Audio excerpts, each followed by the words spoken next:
year ago, I went to a talk presented by a professor at Warren Wilson College. It was on climate change. He dazzled us with all his facts about carbon dioxide and interesting things about how the carbon dioxide that's increasing is affecting our weather pattern. And then at some point he started talking about what we can do to lower our carbon dioxide emissions. At one point he said, 50% of our energy needs could be reduced through conservation. And then that was it. That was all he said on that topic. And then he went on to talk about the fancy new high-tech renewable energy things that are being developed these days. Mr. Toastmaster, fellow Toastmasters, Saul, 50% of our power needs could be reduced through conservation. 50%. Here's our power needs. Simple conservation can be reduced that much. And yet, hardly anybody ever talks about conservation. Over and over again, I see this happening. Why is that, do you think? Some people might say, well, nobody can make a lot of money. Corporations can't make a lot of money off of conservation. That's true. But I think there's a deeper reason why Americans are ignoring or putting very little energy into talking about conservation. It's just not sexy. Even the U.S. Department of Energy director, Dr. Stephen Chu, is quoted as saying, Americans do not think that conservation is sexy. I'm here to show that it's different. Conservation is not only good for the environment, good for our economy, good for our well-being, it is darn sexy. I'm going to use 3 simple energy-saving devices to make my point. Number 1, hot water bottle.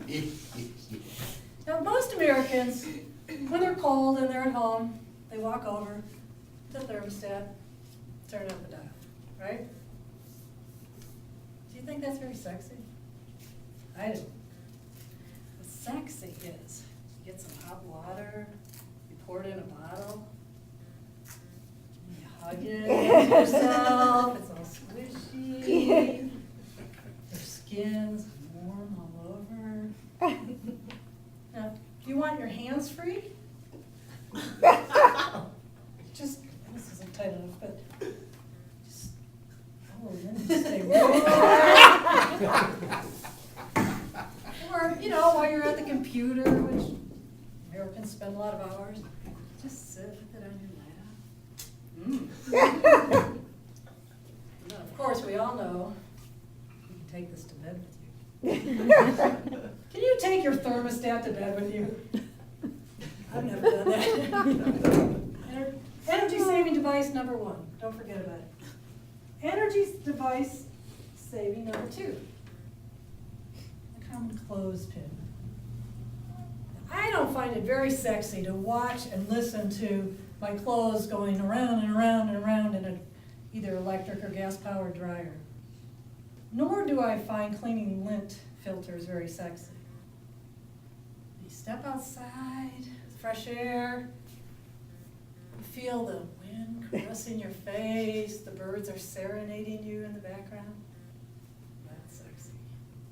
And then you stretch, you do this nice stretch to put your clothes on. Oh, your body just feels like you can do anything. You're kind of like those shirts and pants blowing in the wind. Remember the clothespin. Third device. Now, pretty soon we're going to be into the hot days of summer. You're going to get hot.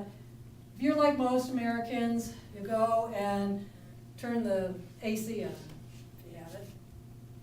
There's no need to do that. Your whole house doesn't need to get cool. Your furniture doesn't care if it's hot. Your kitchen sink doesn't care if it's hot. It's you that's hot. Cool yourself down. I tell you, if you have hair, squirt your hair. That's amazing. You'll stay cool for hours. Back of your neck. Get your shirt. Remember those wet t-shirt contests? I don't have the body to really impress you with that. I was going to ask somebody else, but it's kind of a cold day.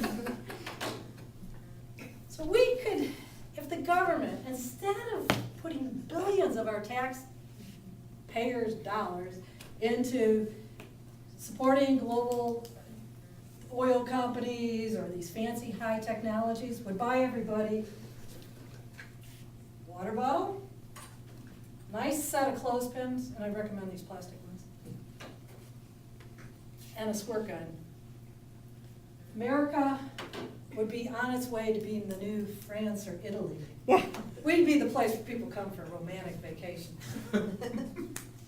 But I do have to say that conservation isn't just about energy-saving devices like these three. It's also about doing with less. Say on a hot day,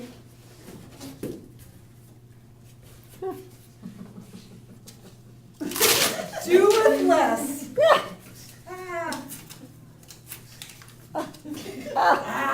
Sometimes it's more fun if it's hard to get off.